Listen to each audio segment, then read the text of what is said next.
अस्सलाम वालेकुम दोस्तों, उस दिन हमने ब्लैक कैरेट की जो है ना भाई वीडियो बनाई थी, ये आप देख सकते हैं जी। और फिर ये चिकंदर नहीं है, अच्छा ये काली गाजर है, ब्लैक कैरेट है जी, चिकंदर अलग है।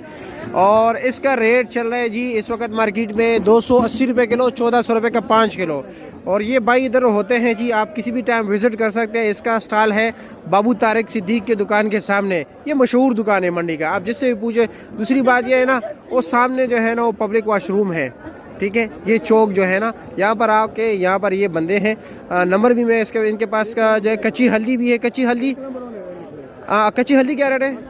हाँ 800 रुपये दड़ी, 160 रुपये किलो। रामला 2000 रुपया। चिकंदर ये है, ठीक है, ये चिकंदर हो गए जी।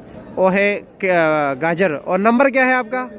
0322 80 31 831। ठीक हो गया, शुक्रिया।